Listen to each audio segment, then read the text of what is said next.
You would turn to chapter 6, and we come this morning to perhaps one of the most well-known battles that Israel fought in her storied history, the battle at Jericho. We all know that old song, Joshua fought the battle of Jericho and the walls came tumbling down. And yet, as we'll see this morning, as we all know, really, that by the time Joshua and the Israelite warriors started to actually fight the battle, it was already over. And at that point, they merely had to finish off the enemy as Yahweh had commanded them to do. Well, let's just take some time and read this passage together in its entirety, and then we'll come back to work our way through just some of the highlights. I mean, we all know the story well, but we'll hopefully see some things we may not have seen before. And then we're going to, of course, turn to what God has for us to take home and to challenge us in our lives this week. Joshua chapter 6, verses 1 to 27. Now Jericho was shut up inside and outside because of the people of Israel. None went out and none came in. And the Lord said to Joshua, See, I have given Jericho into your hand, with its king and mighty men of valor. You shall march around the city, all the men of war, going around the city once. Thus shall you do for 6 days. 7 priests shall bear 7 trumpets of ram's horns before the ark. On the 7th day you shall march around the city 7 times, and the priests shall blow the trumpets. And when they make a long blast with the ram's horns, when you hear the sound of the trumpet, then all the people shall shout with a great shout, and the wall of the city will fall down flat. And the people shall go up, every one straight before him. So Joshua, the son of Nun, called the priests and said to them, Take up the ark of the covenant, and let 7 priests bear 7 trumpets of ram's horns before the ark of the Lord. And he said to the people, Go forward, march around the city, and let the armed men pass on before the ark of the Lord. And just as Joshua had commanded the people, the 7 priests bearing the 7 trumpets of ram's horns before the Lord went forward, blowing the trumpets with the ark of the covenant of the Lord following them. The armed men were walking before the priests who were blowing the trumpets, and the rear guard was walking after the ark, while the trumpets blew continually. But Joshua commanded the people, You shall not shout or make your voice heard, neither shall any word go out of your mouth until the day I tell you to shout. Then you shall shout. So he caused the ark of the Lord to circle the city, going about it once, and they came into the camp and spent the night in the camp. Then Joshua rose early in the morning, and the priests took up the ark of the Lord, and the 7 priests bearing the 7 trumpets of ram's horns before the ark of the Lord walked on, and they blew the trumpets continually, and the armed men were walking before them, and the rear guard was walking after the ark of the Lord, while the trumpets blew continually. And the 2nd day they marched around the city once and returned to the camp. So they did for 6 days. On the 7th day they rose early, at the dawn of day, and marched around the city in the same manner 7 times. It was only on that day that they marched around the city 7 times. And at the 7th time, when the priests had blown the trumpets, Joshua said to the people, Shout, for the Lord has given you the city, and the city and all that is within it shall be devoted to the Lord for destruction. Only Rahab, the prostitute, and all who are with her in the house shall live, because she hid the messengers whom we sent. But you keep yourselves from the things devoted to destruction, lest when you have devoted them, you take any of the devoted things and make the camp of Israel a thing for destruction and bring trouble upon it. But all the silver and gold and every vessel of bronze and iron are holy to the Lord. They shall go into the treasury of the Lord. So the people shouted, and the trumpets were blown. As soon as the people heard the sound of the trumpet, the people shouted a great shout, And the wall fell down, so that the people went up into the city, every man straight before him, and they captured the city. Then they devoted all the city to destruction, both men and women, young and old, oxen, sheep, and donkeys, with the edge of the sword. But the two men who had spied out the land, Joshua said, "Go into the prostitute's house and bring out from there the woman and all who belong to her, as you swore to her." So the young men who had been spies went in and brought out Rahab and her father and mother and brothers and all who belonged to her. And they brought all her relatives and put them outside the camp of Israel. And they burned the city with fire and everything in it. Only the silver and gold and the vessels of bronze and iron they put into the treasury of the house of the Lord. But Rahab the prostitute and her father's household and all who belonged to her, Joshua saved alive. And she has lived in Israel to this day, because she hid the messengers whom Joshua sent to spy out Jericho. Joshua laid an oath on them at that time, saying, Cursed before the Lord be the man who rises up and rebuilds this city Jericho. At the cost of his firstborn shall he lay its foundation, and at the cost of his youngest son shall he set up its gates. So the Lord was with Joshua, and his fame was in all the land. Of course, it's an interesting story for us to read. It's not only a story, it's a true story. I just want us to take some notes as we go through here, mental notes as we go through these verses. The first thing I want us to realize in verse 1 there is that Jericho was shut up. No one went in or out. And why? Because of Israel, because they knew what was coming. Remember that in a prior chapter, we read that when the spies went in, Rahab told her, the king and all his men are afraid. They are shaking in their boots, so to speak. They are without heart because they know what's going to happen. They know how Yahweh, delivered you across the river. And so here you are. Jericho is shut up. This defense mechanism of closing down the city, keeping people from going in and out so that there was no way for Israel to get in. But ultimately, what we see here is that Jericho had refused the message of Israel. We know that when the spies went in, Rahab did not refuse the message. She aided the spies, and she essentially, became a part of Israel. We talked about how she virtually gave up her association with Jericho. And we read here in that second to last verse how the third to last verse there, how she lived in Israel even to this day. And we'll take a closer look at her a little bit later. But Jericho had refused the message of Israel. They knew of Yahweh. They knew of his power. And yet they shut down. They tried to resist. And then in verse 2, Yahweh says to Joshua, "See, I have delivered Jericho into your hand." It's already done. I've delivered Jericho into your hand. And of course, we see that's very true because Joshua and the soldiers didn't really have to do anything in the battle until after it was already won. Here, Jericho thought they were keeping Israel out, to no avail. And Yahweh adds, "I've delivered Jericho into your hand with its king and mighty men of valor." He's not saying that there aren't mighty men there.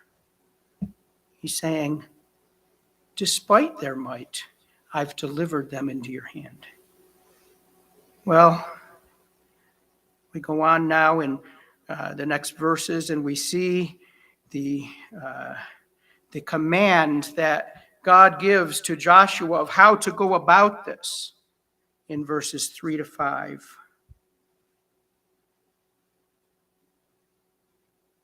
says, you shall march around the city. You'll blow these trumpets. The Ark of the Covenant will go with you. You'll do it for 6 days in this way. And on the 7th day, you'll march 7 times around the city. I mean, these are bizarre commands, if we're to be honest. Commands that don't make sense to us.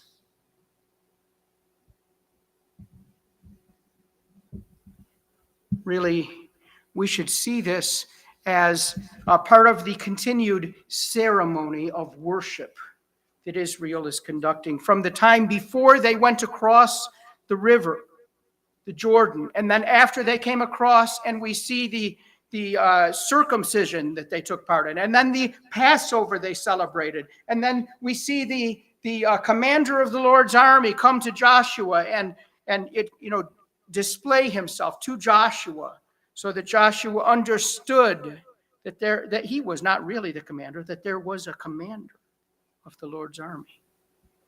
And now we see this really ceremonial battle. This really was the warriors were accompanied by priests and the Ark of the Covenant. That would have been a very unusual thing. You wouldn't send the Ark of the Covenant out into battle, and yet that's exactly what God told them to do. And why is that? Because the Ark of the Covenant was associated with God's presence, with his mercy. And so, in the sense that the Ark was there, God's presence was there, just as we saw when they crossed the Jordan, just as we saw in the wilderness when Moses was leading the people. Who was really leading the people was the pillar of cloud by day and the pillar of fire by night. That was the Lord himself. The Lord's presence was there with them. And so they were not to forget the Lord's presence was what made the difference. We really have God's leadership. I know the ark didn't go first. There were warriors before and after, but the idea was God was leading them. And of course, we have these ram's horns and this shout, and they were all associated with worship. We know there will be a trump of God that will, and with a shout, we will be called home one day. These things are associated with worship. The 7-day period that they marched around the city would be associated with the Feast of Unleavened Bread. For 7 days, it recalls Exodus chapter 12, verses 14 and 20, when he says, during when they were about to go out of Egypt, he said, this day shall be a memorial day. Let me say it again. This day shall be for you a memorial day, and you shall keep it as a feast to the Lord throughout your generations as a statute forever. You shall keep it as a feast. 7 days you shall eat unleavened bread. On the first day you shall remove leaven out of your house. For if anyone eats what is leavened from the first day until the 7th day, that person shall be cut off from Israel. Leaven representing sin. This was a purification. On the first day you shall hold a holy assembly, and on the 7th day a holy assembly. No work shall be done on those days, but what everyone needs to eat, that alone may be prepared by you. And you shall observe the feast of unleavened bread, for on this very day I brought your hosts out of the land of Egypt. Therefore you shall observe this day throughout your generations as a statute forever. In the first month, from the 14th day of the month at evening, you shall eat unleavened bread until the 21st day of the month at evening. For 7 days no leaven is to be found in your houses. If anyone eats what is leavened, that person will be cut off from the congregation of Israel, whether he is a sojourner or native of the land. You shall eat nothing leavened. In all your dwelling places you shall eat unleavened bread. And so here they are to march around the city 7 times. Would have recalled this pattern for them. Richard Hess writes in his commentary, the combination of the march around Jericho and the Passover celebrated in Joshua chapter 5 recalls the first Passover. God will destroy Israel's enemies, as he did in Egypt, and consecrate the nation to himself.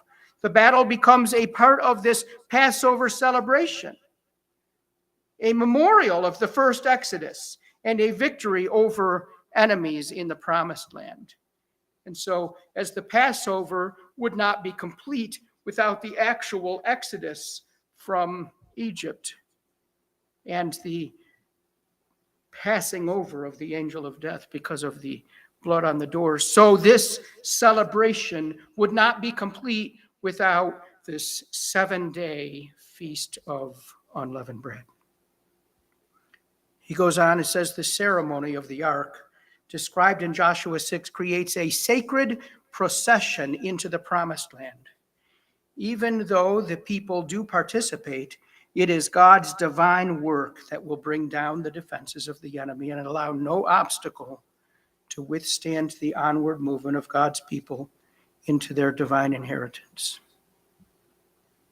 The people do participate.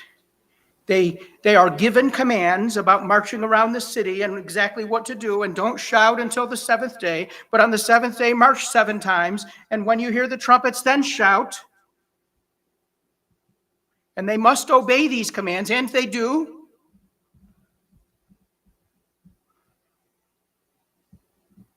God's divine work is what brought down the walls of the city, the enemy. And so in the next verses, we won't spend a lot of time in these, but we see in verses 6 through 15 and verse 20, Joshua faithfully relates God's commands to the people, and then in verses 16 to 19, the people do these commands, or really it's probably all intermixed through there, but they do these commands, except, let me get my verses right.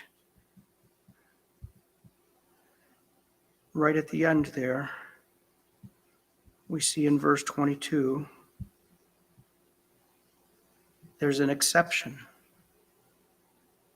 All is going to be devoted to destruction, save the gold and silver and iron and bronze vessels that are going to be given to the Lord. But there's an exception. But the 2 men who had spied out the land, to the 2 men who had spied out the land, Joshua said, go into the prostitute's house. I don't know about you, but every time I read, when Joshua refers to Rahab as the prostitute, it makes me just a little bit uncomfortable. I mean, doesn't it make you a little bit uncomfortable? But he does this, and it can't be denied. He does this repeatedly. He does not devote Rahab and her family to destruction, the prostitute, the sinner, because she had been faithful to take in the spies and hide them and protect them. And so she's exempted from this destruction.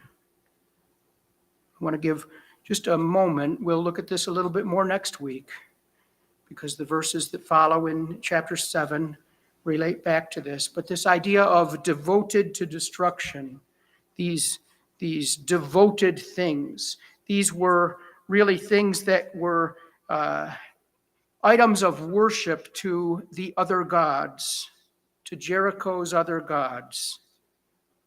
We could call them idols.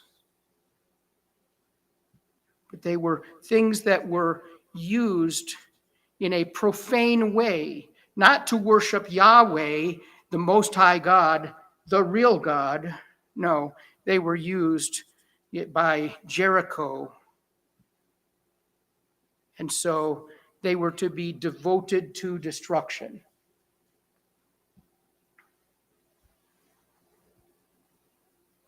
We look back at Deuteronomy chapter 20.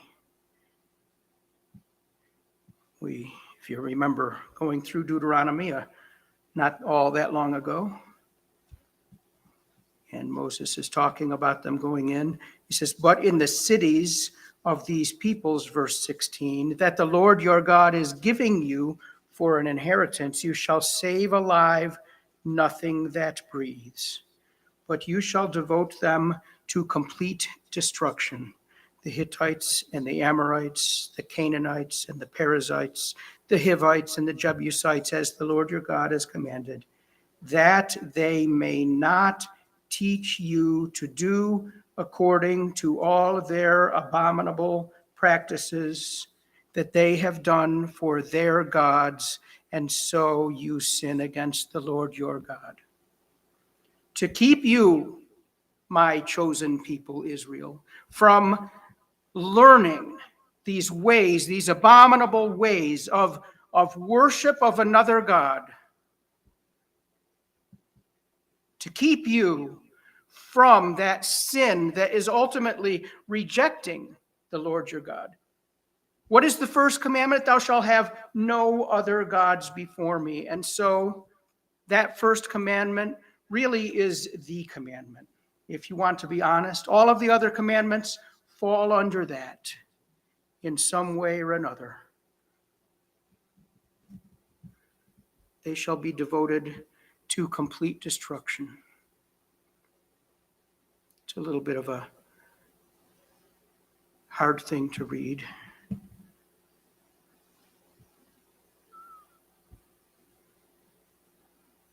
But there is mercy.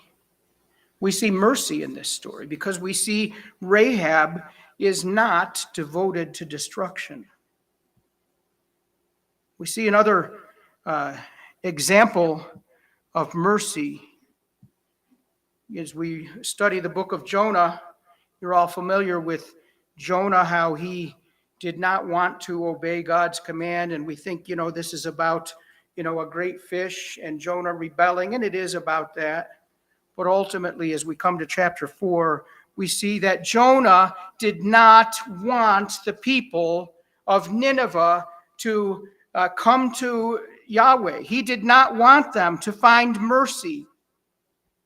And he missed the point that the children of Israel had found mercy.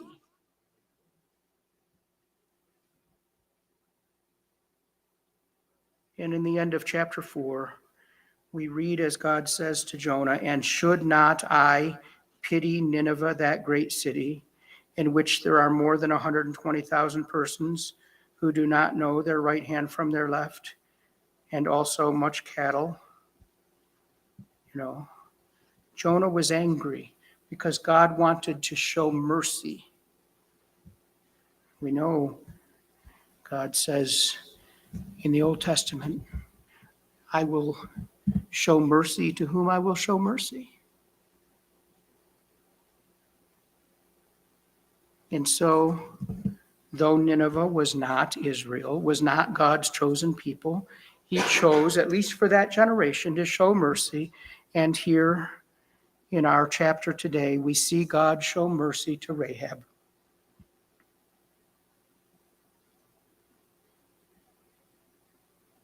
Interestingly, though, Rahab had a role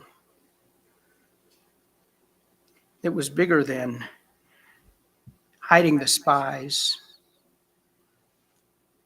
We read in Matthew chapter 1, as we go through the genealogies there. This is the genealogy of really up to David. I'll just read a few up to David, verses 5 and 6. And Salmon, the father of Boaz by Rahab, and Boaz, the father of Obed by Ruth, and Obed, the father of Jesse, and Jesse, the father of David the king, and David was the father of Solomon by the wife of Uriah. Notice, Matthew doesn't always give the wife, the mother, but in a couple of cases here he does. And he says that Boaz's mother was Rahab. Goes on. Obed's mother was Ruth. You remember the story of Ruth marrying Boaz, her kinsman redeemer. And he goes on and even says, David was the father of Solomon by the wife of Uriah. Right in this section right here, there are two women that are in the line of David and in the line of Jesus, who were, I shouldn't say the women, I should say David chose to have adultery with Bathsheba, lusted after her, and then he committed murder. And of course, Rahab the prostitute, in the line of Christ. So sinners are used. But the fact of the matter is that all of these men and women listed in the genealogy of Jesus are sinners. All of Israel, that was the point that Jonah missed. He needed that same mercy that Nineveh needed. It wasn't up to him to say Nineveh should not have God's mercy. God's mercy was God's mercy to give. We are called to share the message. We are not called to save people, to determine people's eternal destiny. That is not what we're called to do. We're called to offer them the good news of Jesus. Well, verse 26, it's interesting. He here gives this curse on the land, on the city. And it's almost like a memorial, a memorial in reverse. Thus shall be done to anyone who rebuilds here. You know, this is akin to the 12 stones that they had set up just in a few chapters earlier to memorialize what God had done for them. And by the same token, now you have this nation that had worshiped other gods that was now destroyed, and anyone who built on this city would suffer consequences. Their oldest son and their youngest son.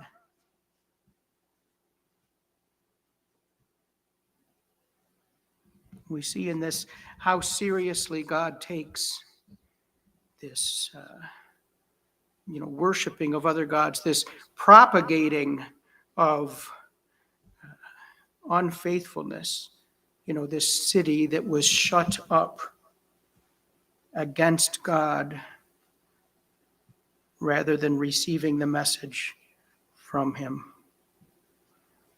And then verse 27, so the Lord was with Joshua, and his fame was in all the land. I find that very interesting.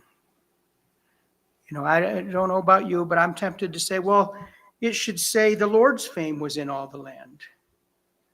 That's not what it says. Joshua was faithful to follow God's commands and to lead the children of Israel according to his commands. And the Lord made it known that if this is what you do, if you follow my commands, if you do what I say, I will take care of the battle and you will gain in your reputation. Not because of yourself, but because of really Yahweh. It was because of Yahweh that Joshua gained in fame in all the land. Just like when they went into Jericho, the spies went in. It wasn't that the spies were known. It wasn't just that Israel was known. It was that the God of Israel was known and the things that he had done. So I just want to review quickly the few things that we see in this chapter. We see Jericho was shut up. We see Yahweh told Joshua, I have given Joshua into your hand. I have delivered them into your hand. We see Joshua getting detailed instructions from Yahweh. And then we see him faithfully command Israel according to Yahweh's commands. We see Israel faithfully follow God's commands with a little asterisk that we'll look at next week in chapter 7.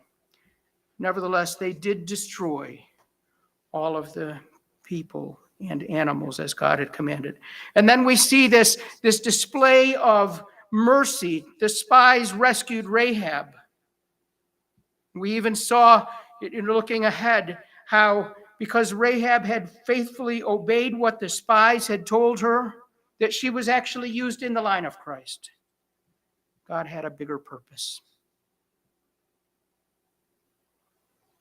So what is the message for us today? Well, I would say, if I were to summarize this in a couple of words, I would say trust and obey. There's a couple of those words or phrases that we use, especially with our children in Sunday school from a very young age and as they're growing up. And trust and obey is one of those things.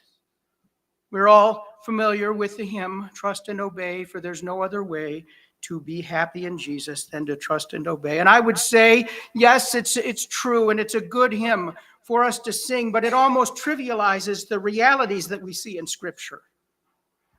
I'm not saying anything bad about it. I'm just saying that if you only read the song, you're missing out. There's a lot more to see. We look forward into Hebrews chapter 11, where the writer of Hebrews is writing this, what we call the faith chapter, the Hall of Fame of faith, the Hall of Faith. In verse 30, we see, by faith, the walls of Jericho fell down after they had been encircled for 7 days. Trust and obey. Verse 31, by faith, Rahab, the prostitute, did not perish with those who were disobedient because she had given a friendly welcome to the spies. She had welcomed the spies in peace. Trust and obey.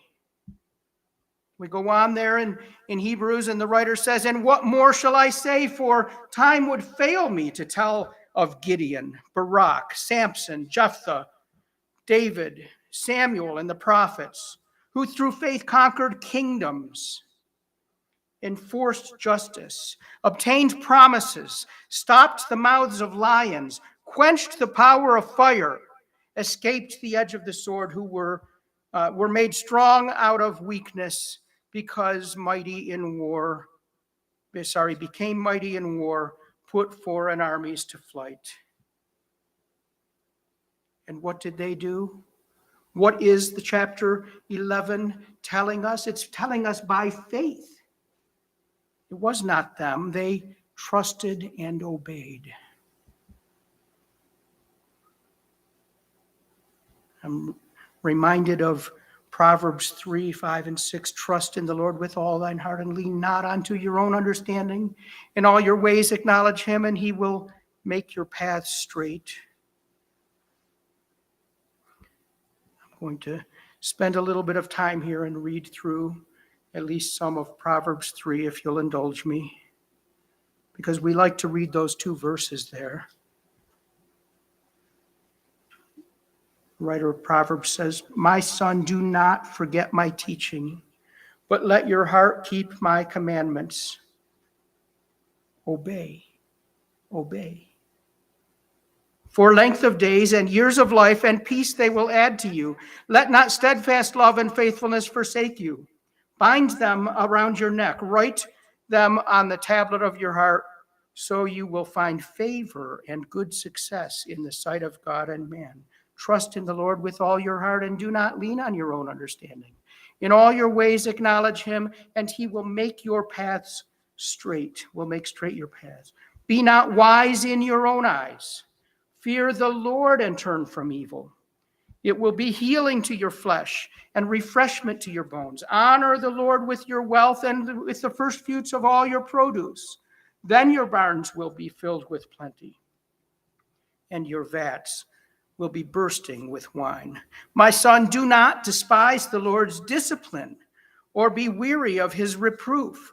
For the Lord reproves him who he loves, as a father the son in whom he delights. Blessed is the one who finds wisdom and the one who gets understanding. For the gain from her is better than gain from silver, and her profit than gold. She is more precious than jewels, and nothing else, and nothing you desire can be compared with her. Long life is in her right hand. In her left hand are riches and honor. Her ways are ways of pleasantness, and her paths are peace. All her paths are peace. She is a tree of life to those who lay hold of her. Those who hold her fast are called blessed. The Lord by wisdom founded the earth. By understanding he established the heavens. By his knowledge the deeps broke open, and the clouds dropped down the dew. My son, do not lose sight of these.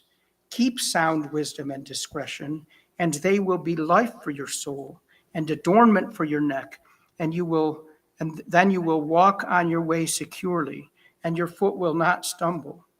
If you lie down, you will not be afraid. When you lie down, you will sleep. Your sleep will be sweet.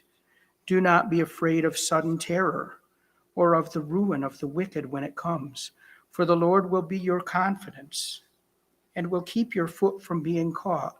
Do not withhold good from those to whom it is due when it is in your power to do it. Do not say to your neighbor, go and come again tomorrow, I will give it, when you have it with you. Do not plan evil against your neighbor who dwells trustingly beside you. Do not contend with a man for no reason when he has done you no harm. Do not envy a man of violence, and do not choose any of his ways. For the devious person is an abomination to the Lord, but the upright are in his confidence. The Lord's curse is on the house of the wicked, but he blesses the dwelling of the righteous.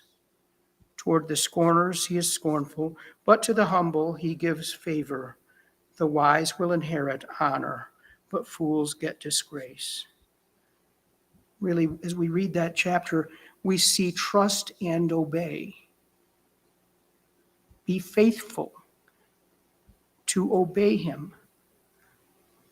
We don't see in Joshua chapter 6 what would have happened if Joshua had said, I don't like that plan. It leaves us wide open. They could shoot arrows at us. While we're marching around the city, we're telling them we're coming. This just doesn't make any sense. We're going to hide, and then we're going to sneak in at night, and we're going to attack them.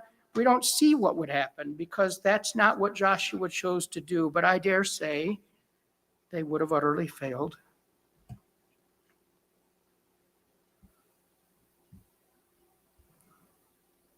He wants us to trust and obey.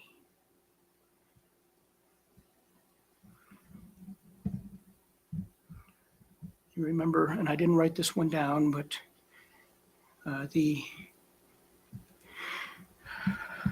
maybe I shouldn't try to quote a verse that I don't have written in front of me. The verse that says that the laborers labor in vain that build the house unless they trust in the Lord. I got it all backwards, but you remember the verse I'm referring to. We should trust and obey. Particularly when things don't appear the way we expect them to be. Particularly when we're told to do something that seems, when the Bible tells us to do something that seems backwards. The first shall be last and the last shall be first. Isaiah 55, 8 and 9, for my thoughts are not your thoughts, neither are my ways your ways, declares the Lord. For as the heavens are higher than the earth, so are my ways higher than your ways, and my thoughts than your thoughts.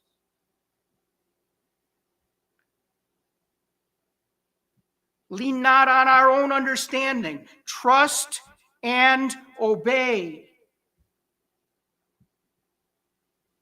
Paul says to the Philippians, as he's writing in chapter 1, and I am sure of this, that he who began a good work in you will bring it to completion at the day of Jesus Christ. Trust him. He began the work. He's going to complete the work. Trust and obey. Jesus, in Matthew 19, the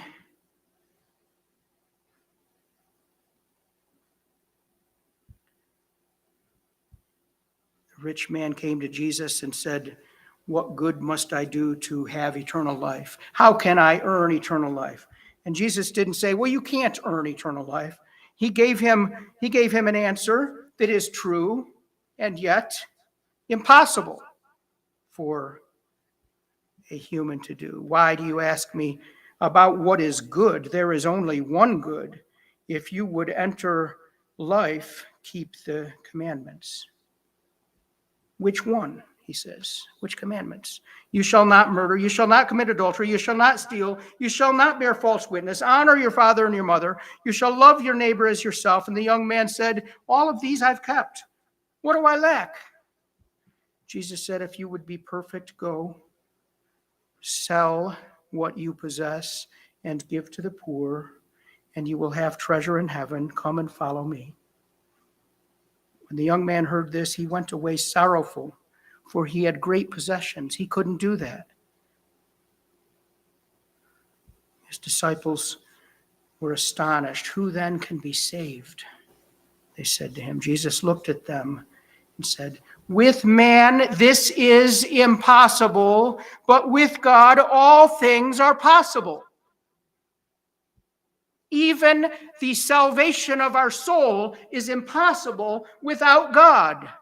We cannot earn our way to heaven.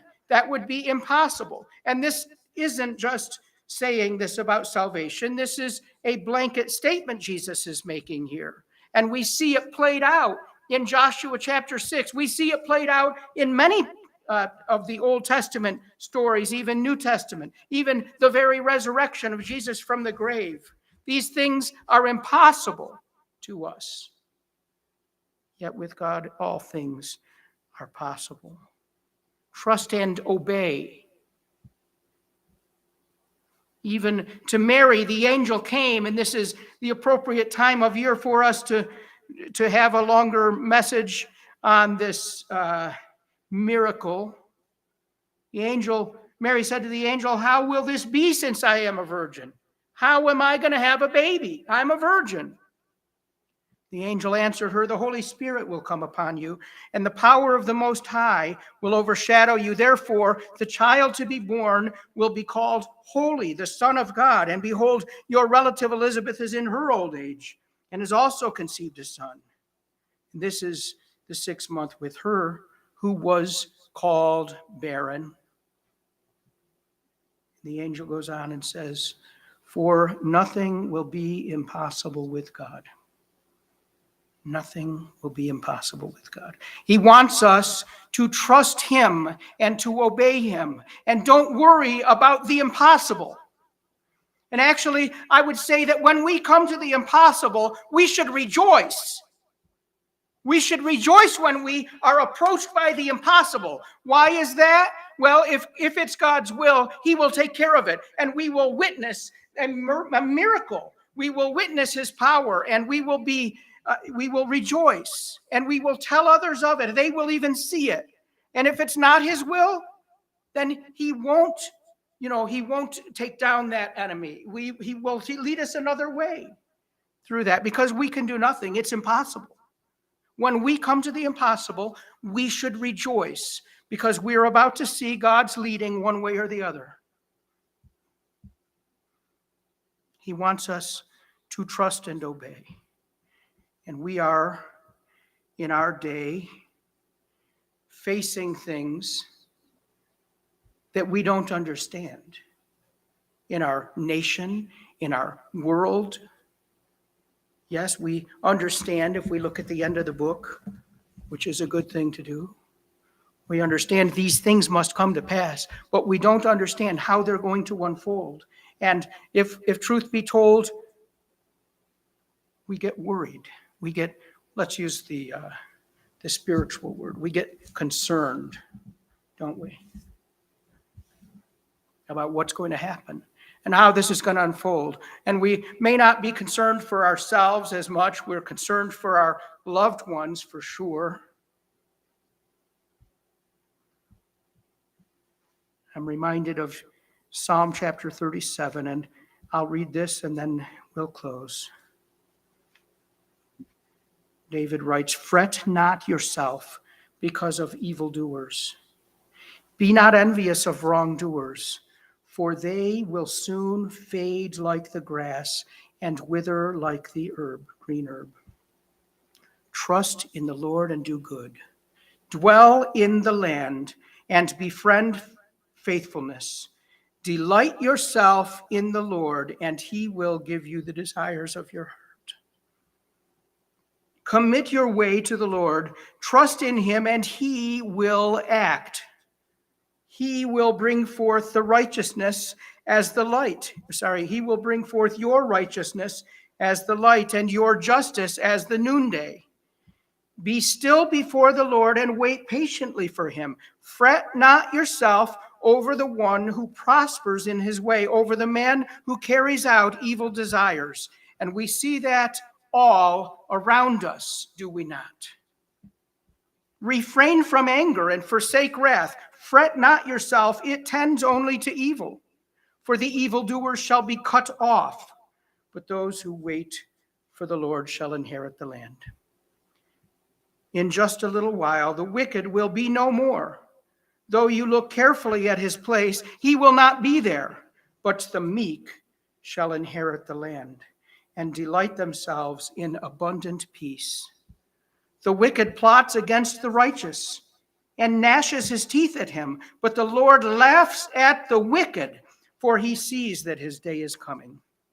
The wicked draw the sword and bend their bows to bring down the poor and needy, to slay those whose way is upright.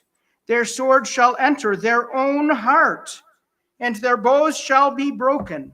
Better is the little that the righteous has than the abundance of many wicked. For the arms of the wicked shall be broken, but the Lord upholds the righteous. The Lord knows the days of the blameless, and their heritage will remain forever. They are not put to shame in evil times. In the days of famine, they have abundance. But the wicked will perish. The enemies of the Lord are all like the glory of the pastures. They vanish. Like smoke, they vanish away. The wicked borrows, but does not pay back, and the righteous is generous and gives. For those blessed by the Lord shall inherit the land, but those cursed by him shall be cut off. The steps of a man are established by the Lord when he delights in his way. Though he fall, he shall not be cast headlong, for the Lord upholds his hand. I have been young and now am old. This isn't me talking, but it could be. Yet I have not seen the righteous forsaken, or his child begging for food. He is ever lending generously, and his children become a blessing. Turn away from evil and do good. It's another way of saying obey. So shall you dwell forever. For the Lord loves justice. He will not forsake his saints. They are preserved forever. But the children of the wicked shall be cut off. The righteous shall inherit the land and dwell upon it forever. The mouth of the righteous utters wisdom, and his tongue speaks justice. The law of his God is in his heart. His steps do not slip.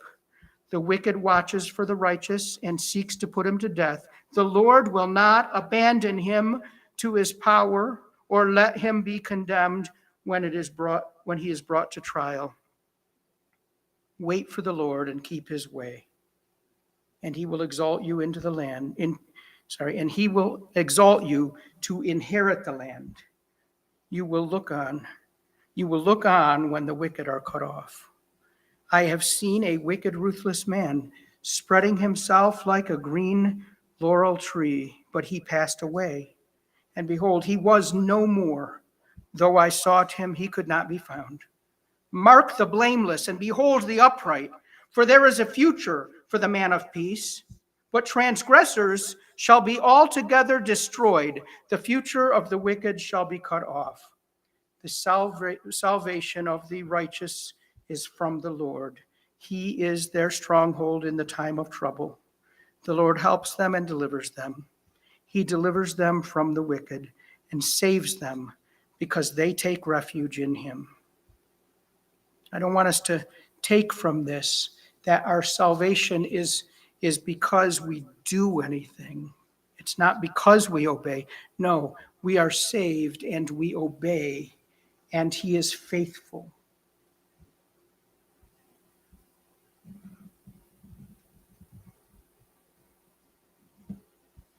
Trust and obey, for there really is no other way for us to be happy or joyful in Jesus than to trust and obey. Let's close in a word of prayer this morning.